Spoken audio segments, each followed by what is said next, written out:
100 stripes, 100 stories. It's the Pledge of Allegiance on the 4th of July. It's the handwritten letters from her. It's the sleepless nights alone. Newborn baby you left at your wife. Mr. Red, White, and Blue lay down his life. Mr. Red, White, and Blue brought these stars in the stripes.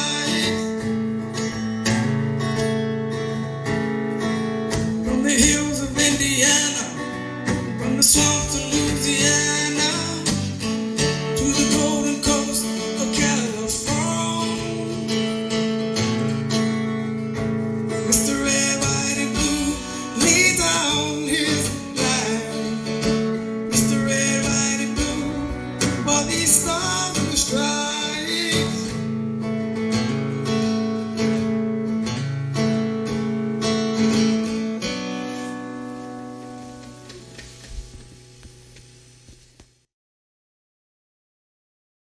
Battle on the home front. Thank you all for tuning into the show. Colt Floyd, good friend of mine now. We're going to be great friends. He just doesn't know it yet. Amazing story about his time in Afghanistan and from then to now where he's at. And he definitely went through some hard times and he's doing amazing things in the court system. Y'all stick around for a great show.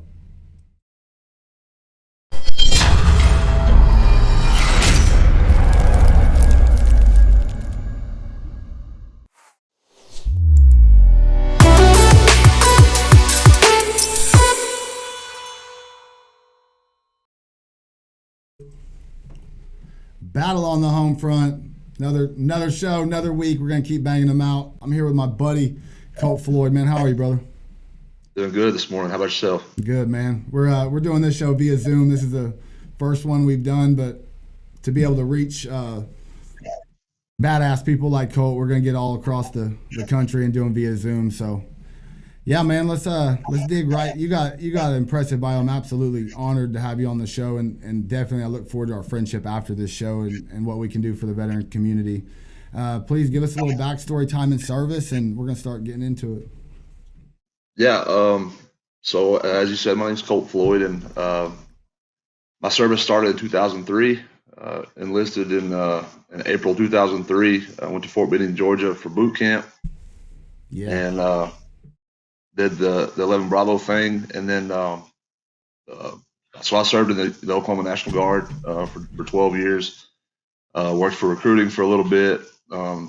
Did some a lot of the ADSW work, part-time work, and then have a full-time job. As most know, with the Guard realm, you're 1 week in and out of the month, 2 weeks out of the year, and then you deploy. When we're in wartime, just like anybody else, and really proud of my service. Really enjoyed my service time in the Oklahoma Guard.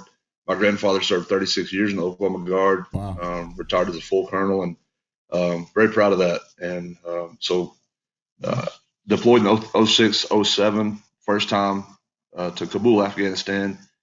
Was a Sec 4 mission, and really pretty uneventful for the most part. And then came home from that, worked full-time as an instructor trainer for the Guard. We traveled the United States, training other Guard units.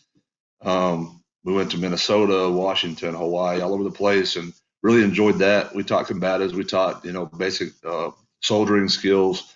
A lot of fun. Got to see a lot of things and meet a lot of really neat people, and people that you chewed on the same dirt with and didn't even know it. Yeah. And then fast forward to 2011, 2012, our brigade in Oklahoma got orders to deploy again to Afghanistan, and it was we were going to have Sec 4 presence as well as support. And my unit, I was in Alpha Company first, with the 179th out of Edmond at the time, and at the time we cohabitated with Charlie Company. A good friend of mine, Eli Davis, was a staff sergeant over in Charlie Company, and we deployed to real similar battle spaces. I'm pretty sure we chased the same Taliban over the pass back and forth, and but we were at Cotton Jill for showed up in June, so we showed up right in the middle of fighting season. Did a left seat, right seat with the Minnesota National Guard, the Red Bulls, and had a really good left seat, right seat. And as soon as those guys left, it kind of everything kind of got kind of got real. You got the full infantry experience. We were doing disruption operations, so that was patrolling. Probably had 80 bodies at Cotton Jill full strength. We had a really nice OP that overlooked Cotton Jill. You'd spend a week up there at a time, and then whoever wasn't on the Death Star is what we called it.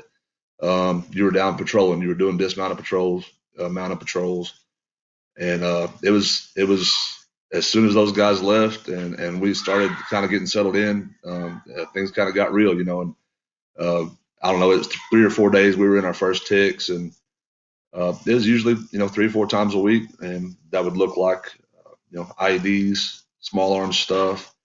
But we were definitely moving and shaking. We were staying busy. We were engaging the locals, and man, I got the best part of that for me was the brotherhood, and the guys that I got to serve alongside, and hard chargers, hard chargers, fighters, and you hear people tell us all the time that thank you for your service, and I'm always grateful to hear that, But you and I both know that in the heat of the moment, it's all about that one to your left and your right, and man, I had some good ones.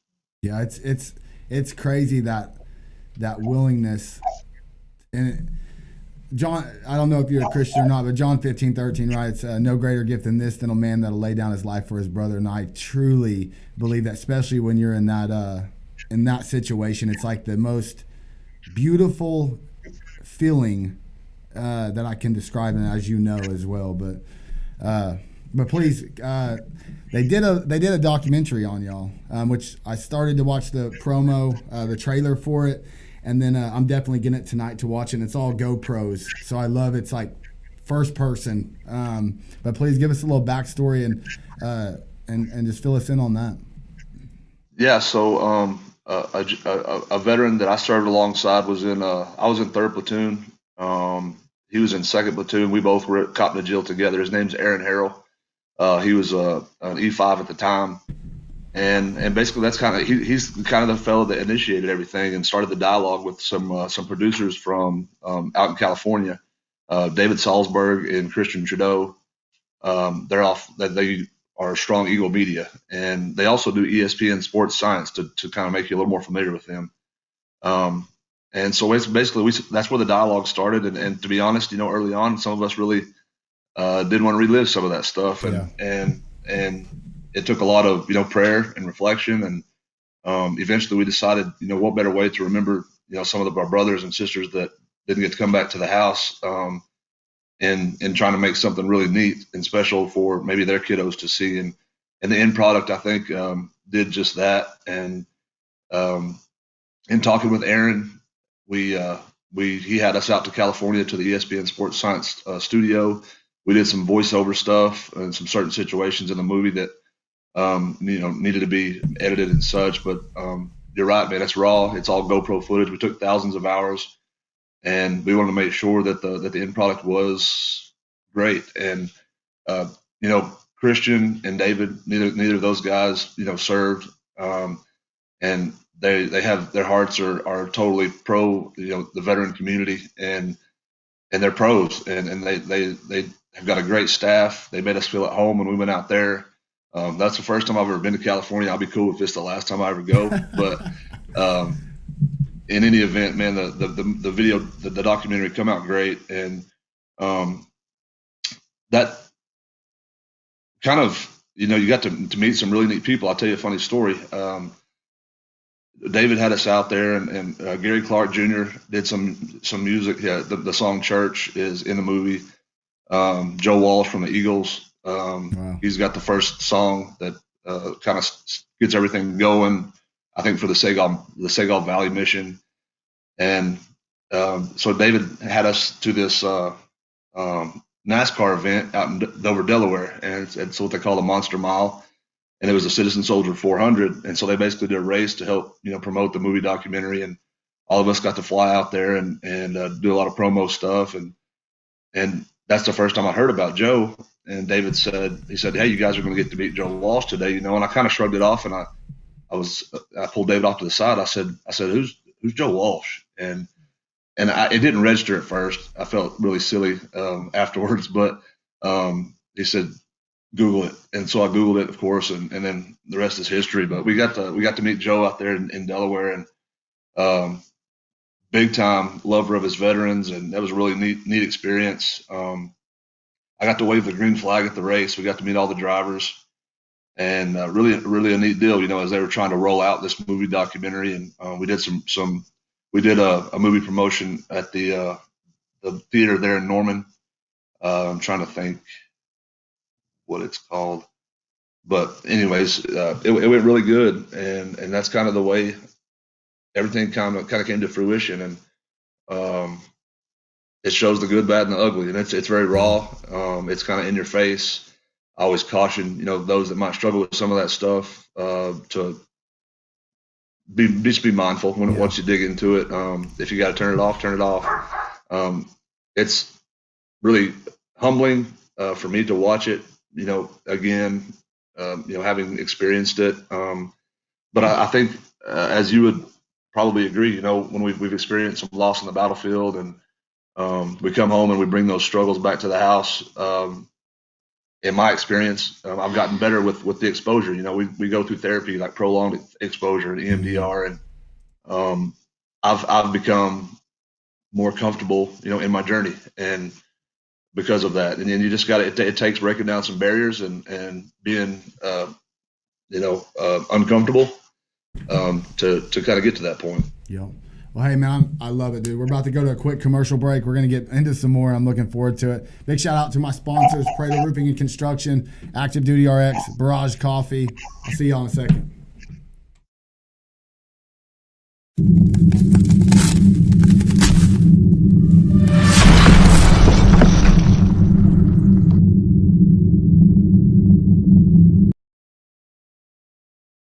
Introducing all new, safe, natural relief.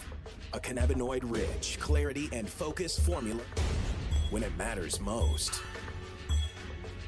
You've got a job to do. Anxiety isn't an option. Programmed to keep you moving. A product exclusively manufactured for Active Duty RX by Can-Tek Labs.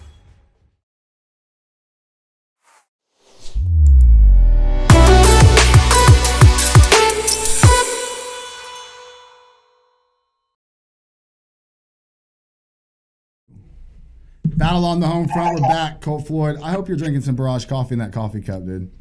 I am. No, we gotta get you some. Don't be bullshit now. We gotta get you some. Hey, man, we were just talking about it, and so I love your story, man. So we were going with what in Afghanistan and a lot of the documentary, and what I seen on that trailer. Was it an L ambush that y'all got hit? We were doing a valley clearing mission, and they inserted us at midnight via shit hooks, and we were a 37 person element. We were the decisive operation, so we were going to start from the top of this valley going down. And before the mission really even kicked off, and before we kicked out, lot of radio chatter. We could hear the Taliban talking. They were kind of setting up for our movement.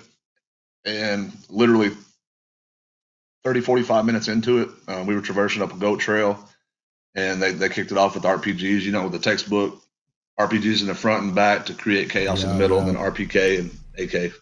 Yeah, God. And you got hit. You took shrapnel and concussion, obviously. We had 15 medevacs off that X that day, and the RPG in the back of the patrol hit my squad, and I had one of my men had a bicep cut in half. We had some guys knocked out, and then at that time the fight's still on, so you're still first thing is eliminating the threat, and then we can triage. And once the tick went to a lull, we started pushing guys up the hill to the CCP. And when I was getting my head count, that's when I realized I was missing Sergeant Prince, and so Jordan, Alex, and myself went back down the hill, kind of doing 5s and 25s, trying to figure out where he was at. And Jordan found him, and got vitals and such, and he was deceased. And then so at that time, it became recover and brother. And we started pushing bodies down the hill to get him up to the CCP, and had 9 lines going up, and a lot of Taliban chatter still. So you're looking for the follow-on attack. And, my job as a squad leader on the X was, to manage troops. And I had another staff sergeant up there with me, Smitty, and I had a wonderful PL, Tyler Brown. And I feel like that day, under the circumstances, man, everybody was operating at a very high level. And we had to do the medevacs to be a jungle penetrator, so it was one at a time. And we had one Afghan soldier that was shot through the leg, and then Prince was our KIA, and then I had several of those that had the TBI stuff, concussions, and a lot of shrapnel. So rest in peace, Sergeant Prince. The day in a nutshell. And, God. and there's no we called up for a medevac because obviously it was a mass CAS event. And because of the terrain we were on, it was class 3 or 4, probably at least 60 degrees, and you just couldn't get a bird in there. It wasn't reasonable. And our commander, battalion commander Colonel Harsha, said you guys are going to have to walk out. And so we walked out the same way we came in, and had Sergeant Zook was our QRF team at the time, and we were going to link up with them. And it was hot. Black on water, you know the deal, and a lot of injuries that still were within my outfit that didn't merit a medevac, but sure proud of everybody, and the way they performed that day. Yeah, it's crazy. I don't know your platoon or anything like that, but my heart just hurts when I hear them stories, man. That's like the connection that we all have. It's hard, brother. And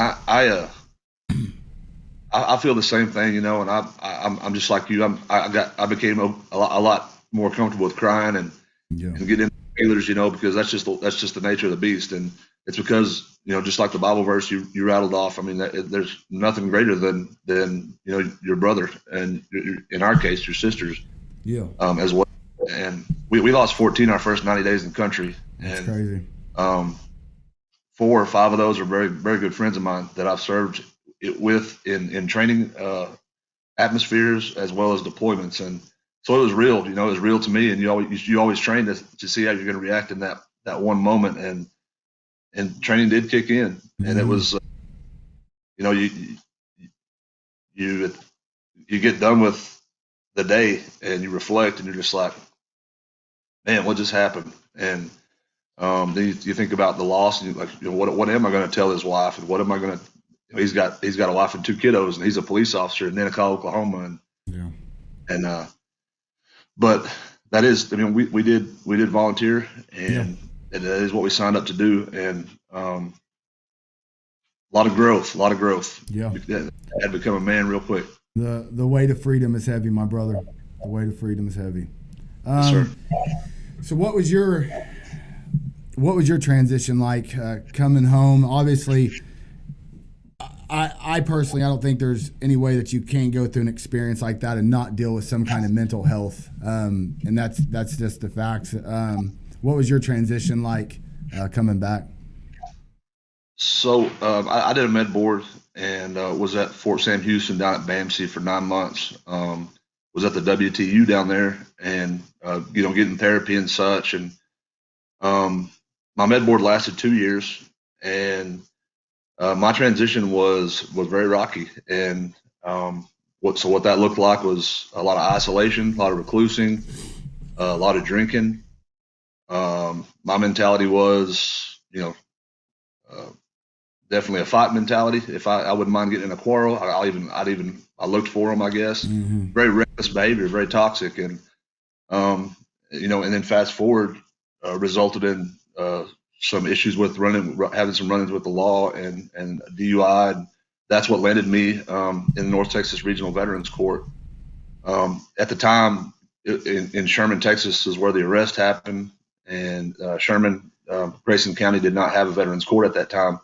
The dialogue had started, but it really wasn't settled in. And then I was at the VA in Bonham, Texas, going through their early late phase for alcohol, and then I did a 2-month PTSD cohort. So I was there at the VA for 5 months inpatient. And when I came out of that, this Veterans Court had kind of taken flight in Grayson County, and I was the first one to start Grayson County Veterans Court and the first one to graduate it. Awesome. And so that program was 2 years long, a lot of therapy, a lot of treatment, a lot of amazing people that put a lot of time and effort into me to build the tools I needed to reintegrate and be a productive member of society. And when I graduated the court also helped me to get employment, and that's what we do in the court now. And I worked for a little while, moved to Bonham, Texas, and that's where I met my lovely wife, and we. I was always still involved with the court from arm's distance. I'd show up every once in a while and mentor and, tell them to get their heads out of their butts and dial it in and buy in. And then Judge Roach is the presiding judge over the North Texas Regional Veterans Court. He's a state judge out of the 296th district in Collin County in McKinney. And he's had the court, I guess since 2013 is how long it's been present. It's the Grayson County Court was not a part of his regional model in the beginning, and then he adopted it, and so he volunteers his time for 5 counties, and that happens every month. And then he decided he was going to hire a case manager, and he talked to me about it, and man, it just lit up my heart, and such a blessing. He said he was going to interview some people. And then we'd look at it in a couple of weeks, and then he called me in after a couple of weeks. He said, "Man, I didn't interview nobody." He said, "You're my guy." And so I've been with the court now as a case manager for a little over 2 years, and I don't feel like I should even get paid for what I do because I love it that much. And we've got about 90 veterans on our caseload, and that's drug, alcohol offenses, some family violence. It's a beautiful thing, and it's a very necessary thing, and we got to get some more of those up there in Oklahoma. Yeah. Hey, we're going to take a quick break. Big shout out to my sponsors. We'll be right back.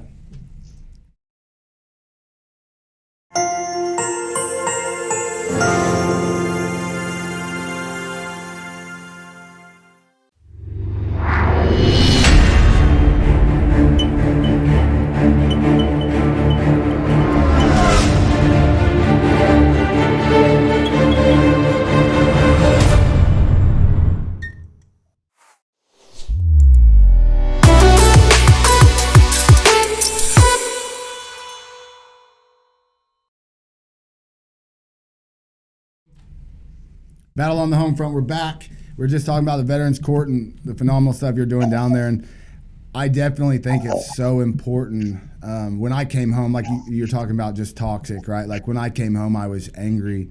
I was absolutely balls to the wall. I was a tri-poly drug addict. It ended up taking me down so many dark roads that it's unbelievable. And I think there's got to be some kind of break because we're toxic, right? Like we come out of a war zone and all we know is, and most of us is just cold, hard, mean. And you have to turn into that in a sense over there.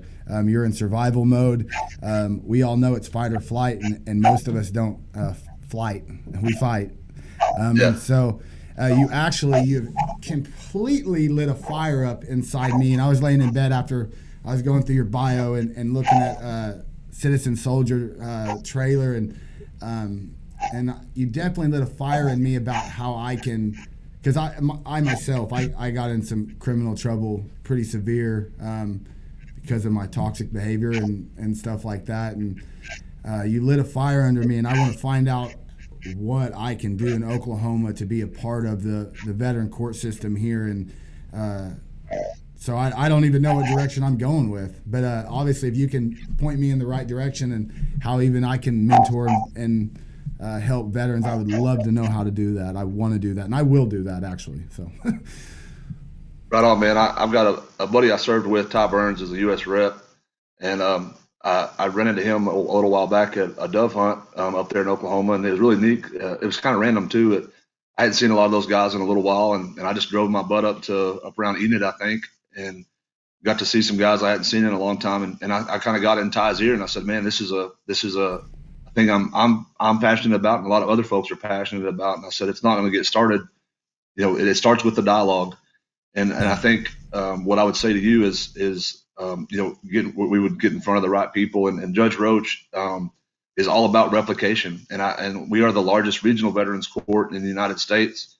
And he will be the first to tell you that he will not turn a veteran away, even if he's got to get more staff. But he'll also tell you that he would be happy to drive anywhere and talk to any person with regard to our veterans court model and what we're all about. And his heart is huge. I look at him as a father figure, and again, we've got close to 100 veterans on our caseload. Our recidivism rate's about 3%, so we don't get a lot of the comeback folks or comeback cases.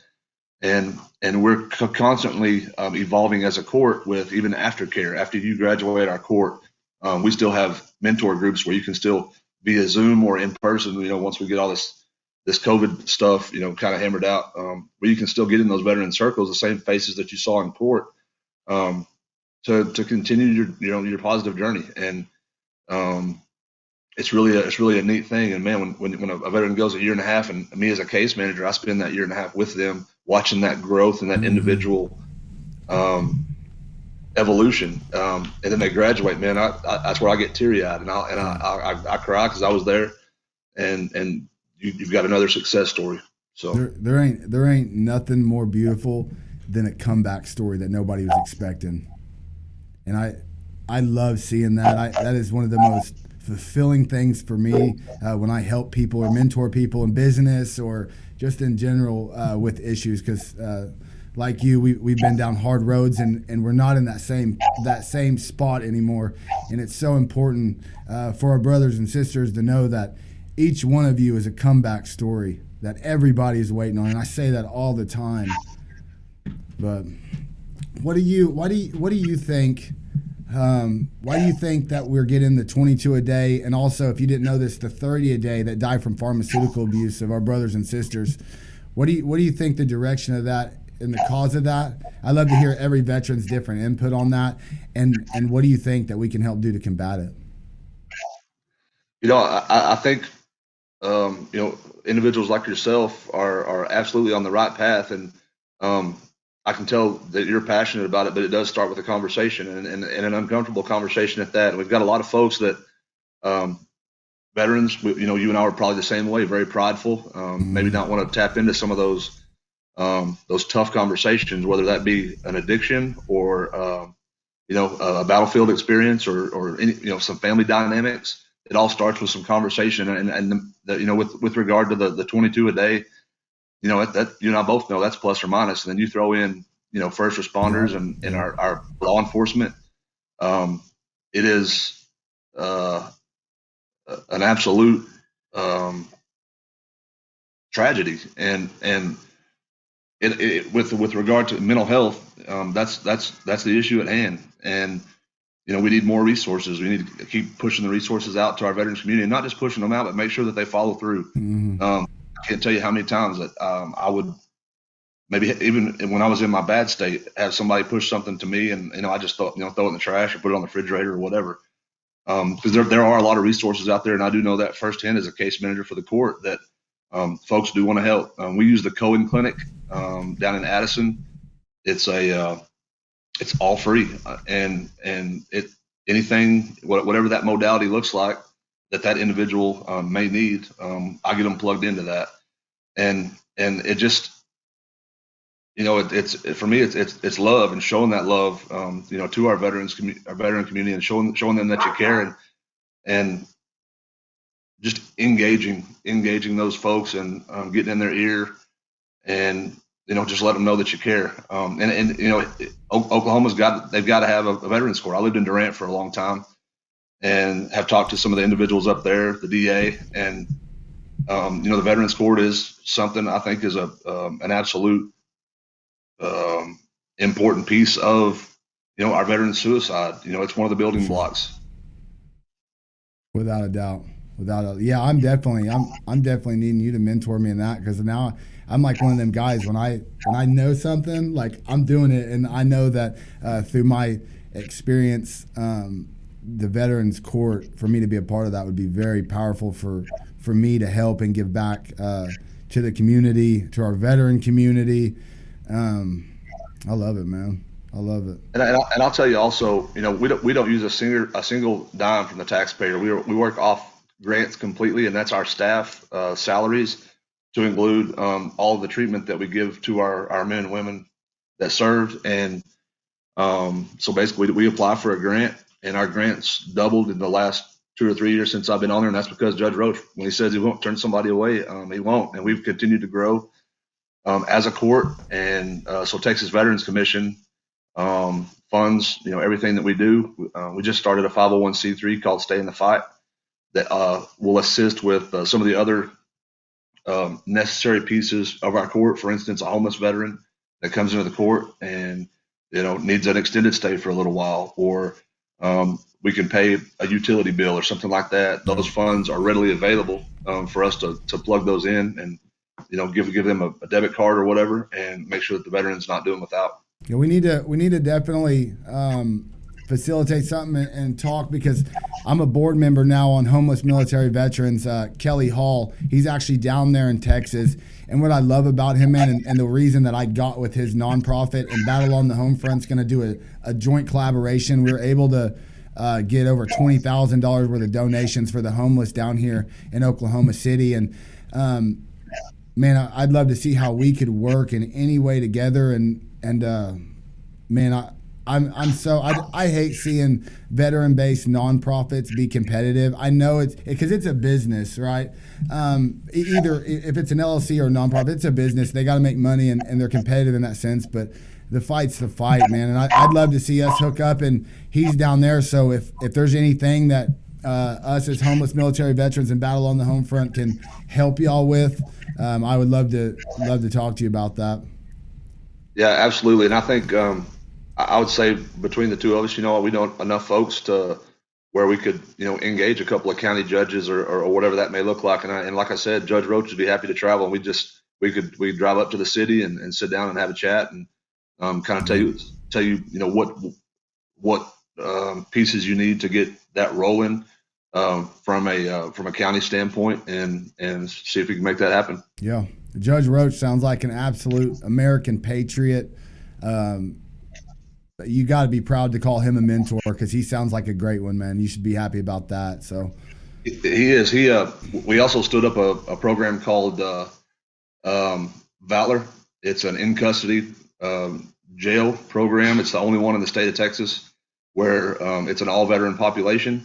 We also have a staff that gets them, you know, treatment while they're in those situations, and then if their case is appropriate, they can integrate from Valor straight into our Veterans Court. So a lot of good things happen. Love it, man. I thank you so much. I don't know what's in that coffee cup, but I'm going to mail you some Barrage coffee, because I know whatever you're drinking is not good because it's not Barrage. But I'm going to get you some in the mail today. But please plug away, man. Plug anything you want to plug. And no, just my main plug is North Texas Regional Veterans Court, and awesome. So grateful to do what I do. And if there's anybody out there that works in the legal field within your rural area or whatever that may be, I don't care how big or small the town is, we'd be happy to come, you know, and have that discussion and what that may look like to start up a Veterans Court.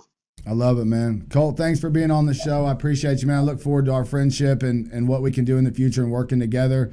And everybody else watching Battle on the Homefront TV, I thank you all for your support, believing in us, helping us with our mission, raising veteran suicide and awareness, and also the pharmaceutical deaths in veterans. And now we're opening it up to the court system, and now Colt's done put a fire under me. So I'm ready to get involved with that as well. I'll see y'all next week.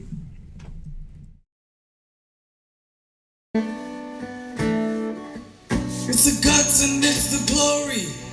100 stripes, 100 stories. It's the Pledge of Allegiance on the 4th of July. It's the handwritten letters from home. It's the sleepless nights alone. Newborn baby you left at your wife. It's the red, white, and blue. Lay down his life. It's the red, white, and blue. light.